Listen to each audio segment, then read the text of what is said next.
Greetings and welcome to the second segment of this three-part interview series with Dr. Mark Carlson and Dr. Dennis Hannon on the topic of DBT and chronic pain. In this section, Mark and Dennis explore the concepts of distress tolerance and emotion regulation. In particular, our interviewees explain the terms behavioral activation, just noticeable change, skills implementation plan, and SMART goals. Throughout this segment, Mark and Dennis emphasize the importance of utilizing games, metaphors, and creativity when teaching DBT skills and concepts. Another major skill set in DBT is distress tolerance. And of all populations, I would think that our chronic pain clients would benefit from some serious distress tolerance. How do you guys apply that skill set? I think the distress tolerance skills are a particularly salient and helpful skill set for this population. It is also a difficult skill set to teach as well.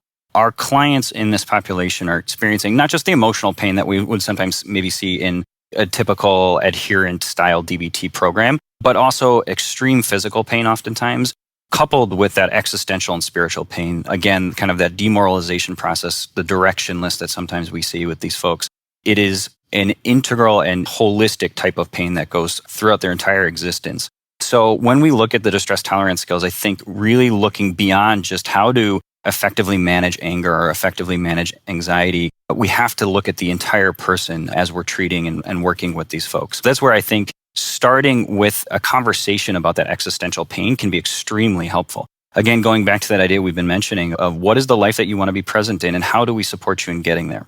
Now, when it comes to the application of that, a lot of times what I will do with clients is sit down with them and take a look at what are you doing in your life right now that's working and what isn't working, and how do we help you institute some of these skills in your life in perhaps a more reactive way initially and move that towards a process of proactive engagement with these skills, allowing themselves to see in hindsight maybe moments where they could have used these skills and then move towards a place of beginning to use a skill when anxiety pops up or when pain pops up or when anger pops up, and then eventually getting them to that place of that proactive use of the skills. I find skills implementation plans to be particularly helpful for facilitating this type of a change, where we're asking them to take a look at the different intensities of various emotions and various sensations, including pain. So when a pain is at a 10, what are the different skills that you can utilize to help support yourself in that moment? And when pain's at a 1, how do you support yourself in that moment? And we'll break that down. We'll start with pain because typically that is the most salient thing, physical pain that is. And then we will kind of branch off into some of the more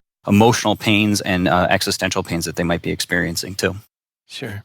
And Kirby, if you don't mind, I'll jump in. I got a few things on this too. When we're talking about a chronic pain population with distress tolerance, most DBT therapists are taught, hey, we use distress tolerance when you have a scale of distress from 0 to 10, 10 being high, where individuals are experiencing distress in that 8, 9, 10 range. The first thing that I teach people is you have one job and one job only if you're in that 8, 9, 10 phase. Stay safe, don't make it worse. That is your one thing you need to do. Most things will improve if you just go by rule number 1. If you stay safe and just don't actively make it worse, oftentimes distress will just come down. So the first priority is always safety. But then what we start talking about doing when we're teaching distress tolerance is we have a lot of our clients ask, well, I'm already doing all this stuff. Well, yes, most people are. But most people are doing this stuff in the realm of avoidance. And we have to teach the difference between skills and avoidance. Avoidance is using escape, avoid, alter, one of those 3 things to modify your experience so you experience less pain. Well, a lot of these skills will do that because we're distracting people, we're engaging in other things. But what distress tolerance is a very mindful-based approach that I am going to try to be skillful to stay safe and not make it worse, to bring my distress down.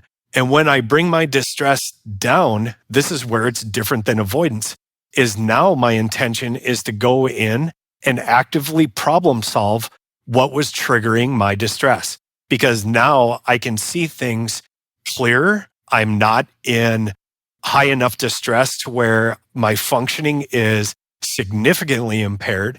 And what I'm starting to look at doing, going, okay, now I can actually engage in higher order problem solving. So distress tolerance is also taught in the vein of using it as a gateway to the other skill sets or the other modules in DBT. Stay safe, don't make it worse. Now it can be a gateway to problem solving and other skill sets. So if we're doing that, we can take a strength-based approach, but we have to teach that difference of avoidance and distraction or skill-based interventions. That is a big difference for distress tolerance. And then when Dennis is talking about an SIP or a skills implementation plan, what this is it's mapping out somebody's distress from 0, meaning I have none, all the way up to 10, where either I have the most distress possible or I'm unsafe. And we have skill-based interventions at every numerical value from 0 to 10. Some of the skill sets are reactive, like what you would typically see in distress tolerance. But this is where we teach it very differently. We'll teach distress tolerance at an 8, 9, 10 level, but we'll also teach it at a 0, 1, 2, 3 level to where we can use it in a proactive manner, where 8, 9, 10 is a reactive manner. Then that way, when they're engaged in distress, which what most of us experience is in those middle areas, they can not only have to be reactive, but now they have a choice of using skills in a proactive manner as well. So it's a few different ways to teach distress tolerance in those regards. Yeah, I really like all that. And you're right, Mark. DBT in some ways is a reactive approach, but it's teaching a different set of reactions, skilled or mindful reactions. But it's also a proactive approach that speaks to the cope ahead skill. It's both because our clients need both. So something else that both of you have mentioned is that your clients that are struggling with physical pain, they're also struggling with emotional pain or spiritual pain or existential pain. So those of us that are in the medical or mental health professions, we obviously fully realize this mind-body connection. We see it every day. How do you guys apply emotion regulation to chronic pain? Do you find that helping someone with depression or anxiety or some other kind of emotional anguish is related to and helps ameliorate their physical pain? Yeah, absolutely. One of the ways that we start looking at emotion regulation is creating positive experience in somebody's life is one of the primary tools of this approach. When you're looking at probably 90% of whatever population you're working with are coming in with some degree of demoralization, it's a primary issue for a lot of our clientele where they don't have a lot of positives to look for. It's a very miserable experience day in and day out, and they've been worn down. Oftentimes they have to defend because you can't see their pain. They have to defend that, look, I have it. A lot of people are looking at them and refer to them as malingering or making something up, or you're just trying to avoid and getting out of responsibility. It constantly wears people down. Emotion regulation skills can be taught in, let me create some positive experiences in my own life, create some more life that is worth living and going through the experiences that I have every day. But also I teach this in regards of, if we're going to look for sustainable change in somebody's life, emotion regulation can be a great springboard for that. Because what I want to do is create some momentum in my own life by building a positive or doing something that's masterful, where I can feel like I can make a difference in my own life, and then stepping back and appreciating the step that you just took. There's a lot of different clinicians who have created other skills. One here that I teach oftentimes in emotion regulation is a skill called just noticeable change. Is that if you were to do one small thing in your life that would lead to a positive or neutral experience, that's very important, that would lead to a positive or neutral experience, what small step could you take then I want a firm commitment that you can take to it. And now let's take that step and let's see where we got from that. Because there are times, and why I say neutral is very important. There are times where clients talk to us about, wow, you talk about building a life worth living or getting something positive in my life. I just want the pain to go away. The pain's got to stop, or I need a break. And something positive is beyond their reach.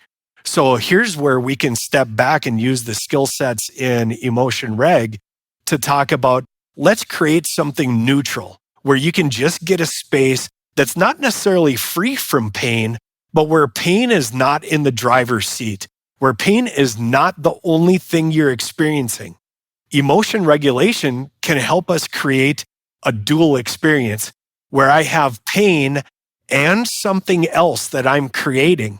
Now we can start to focus with mindfulness on, let's start to focus on what you just created that is different than your pain and start building on that. Where we still agree, you still have pain, but that doesn't have to be the primary focus. A lot of times, emotion regulation and the skills taught in these modules can help us take those initial steps.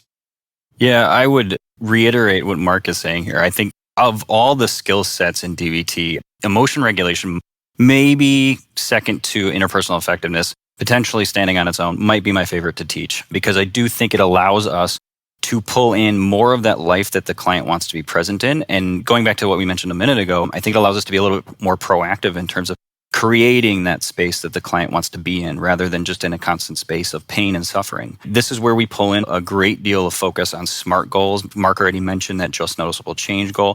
We're able to integrate as well a lot of different types of therapies here, including behavioral activation, to start to create that change for the client. This is where I get really excited, because I think this is one of the places where we start to see some initial movement and energy from clients. And when we see that, it allows us to build on that to create that momentum that Mark is discussing here.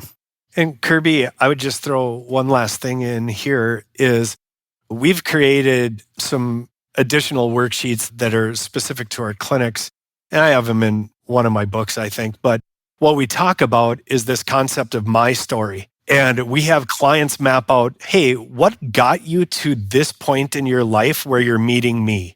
That's the first part of my story.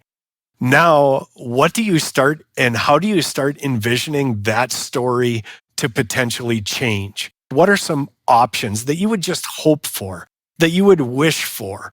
Let's start adding that to the story. And then what we do through the skill sets and through goals and objectives is we start to operationalize those small steps that they can take to start making some noticeable change in their life. We call the just noticeable change skill set the What About Bob skills. Is if you ever saw that movie, What About Bob, is it's taking the smallest steps towards something that you want in your life. And pretty soon you're starting to build momentum towards something instead of trying to run away from something. Sometimes it makes the skills much easier to teach if you can find stuff in pop culture to relate it to. And that's why we try to do skill training in a very reflective and reciprocal manner, to where they're constantly interjecting themselves into the skills teaching stories so you can understand what they're learning from this, and they'll tell you their barriers to where we can help problem solve. That's why the skill training components of DBT need to be very interactive and reciprocal, because they'll tell us their barriers and why they don't want to work on something. And in emotion regulation, we really get to see, if we step back and just listen, we really get to see that risk versus reward play out. Is that if the reward isn't worth the risk, I will not take the step toward change. That reward has to be big enough for them to take those What About Bob, or those baby steps, or those just noticeable change steps. And that's where I think mindfulness is integral to this process of emotion regulation, because I think oftentimes we have to support the clients in their process of redefining what change looks like. So being aware of their relationship with this idea of change, what they expect in terms of their ability to change, what changes they want in their lives, reworking that with them towards this idea of just noticeable change. So taking those baby steps in support of that emotion regulation. adapting the idea of what exercise can mean, adapting the idea of what healthy eating or healthy sleep looks like. When we're living with chronic pain, obviously it permeates all of those different areas. And many times clients go through their own journey of readapting and remodifying that process and definition of change to themselves. I love everything I'm hearing. So not just metaphors and games in your groups, you're also adding in movies. That's great. I would love to be in your DBT groups. I feel very validated because when I run DBT groups, I'm doing the same stuff. I thought I was the only DBT therapist out there that was showing movies and playing games in the middle of a group. I learned early on, Kirby, that I'm a big proponent and one of the first ones around in the clinics, at least here in Minnesota, that goes back to the 90s and says, you need to be tracking outcome. And if you're not tracking outcome, how do you know what you're doing is effective or not? One of the ways that we have seen our effectiveness increase, where I'll match our outcomes with pretty much anything I've ever seen, is we take creative approaches and we're active in this. It's not just there is one right way to do therapy. I don't believe there is a right way to do therapy. There's an effective way to do therapy. And that's what we talk about. That's part of our culture, is if you're looking for right or wrong, oftentimes life is much more complicated than that. That's where we take it back to the creative side. You have very creative ways to cope with your pain. Let's learn from that, figure out where it's working, and rinse and repeat that. And where it's not working, well, let's start just accidentally. And oftentimes we have to get creative. And one of the ways that we do it is I'll say, okay, I want you to try this skill. Accidentally, if it worked, how would we know? And oftentimes people will take a risk on accident that it may work because they're afraid, oftentimes, one, that it won't work and they're stuck with what they're doing.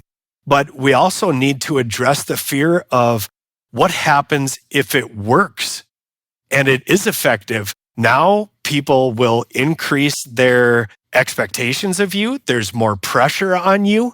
And if we don't find some light-hearted ways of doing, some creative ways of doing this, we really miss opportunities to talk about the fear and how difficult it is to make targeted change in your own life. We need to be creative and stop focused on, well, is there a right way to teach this skill? Well, I have no idea. Why don't you consult the expert in the room? And that's the client. So ask them, hey, here's what the skill is in the book or what this person wrote. How do you make sense of that? How are we going to work on that together? When you have that togetherness, you're not talking about right or wrong. You're talking about what works and what doesn't. And I'd rather focus my therapeutic energy there than focus on, well, there's a right way to teach something or a right way to do something, if that makes sense. Sure does. I want to make sure I heard you guys correctly. Even if a client is showing up with chronic physical pain as their presenting problem, chances are that chronic physical pain is a symptom of deeper emotional pain. Did I hear you correct on that? I think it's complicated. I wouldn't get into one causes the other or in regard to that. I think in terms of what we were talking, and Dennis, you can jump in for your own clarity, but I think chronic pain is very complex in how it presents. And if somebody says, well, I just have physical pain, well, okay, let's explore a little bit. Where are you at on the relational aspect of pain, the psychological aspect, the spiritual aspect, the emotional aspect, and then the meaning and purpose aspect of pain? Because oftentimes it's easier to talk about physical pain than it is to talk about any other level of pain. And usually it's been my experience that if there's physical pain, there's other pain that tends to be attached. We just oftentimes don't talk about it because when we're talking about CBT or DBT for chronic pain, we're rethinking the entire approach to pain. Because before we started to really target chronic pain with CBT and with DBT as one of the parts of third wave, there was a Cartesian model of pain. You have an injury, there's some form of tissue damage, then there is pain. And when there's pain, there's a loss of functioning. So we target the tissue damage and we target the physical aspect of pain only. And when that is removed, all pain is gone. Well, what we know about pain now in a biopsychosocial format, which is currently how a lot of the United States is starting to look and rethink our entire approach to chronic pain, it's much more complicated than just physical pain. That's how I would address that. I wouldn't get into, well, if you have physical pain, then you have this other pain. I would look at, oftentimes it's much more complicated than just that, but it's possible it could just be physical pain and there's nothing else. Yeah, I think as Mark, you're talking, the word that continues to pop up into my head is complicated. I think there are certainly cases and situations where that physical pain will lead to that emotional and existential pain. I think vice versa as well. That existential and emotional pain can certainly lead to physical pain. We clearly have seen that across time. That being said, I think for most of the clients that we tend to see that come to our programming, those folks have already gotten to a place where maybe they've gone through the healthcare system and have received some type of a chronic pain diagnosis. And so the folks that we're seeing, there is a physical sense of pain. The work that we do here is less concerned with what caused or led to the onset of that pain and is more focused on the current adaptations and functioning in relation to that pain. And that goes for all types of pain, physical pain, emotional pain, existential pain. We are focused on helping the person really readapt their relationship to all types of pain.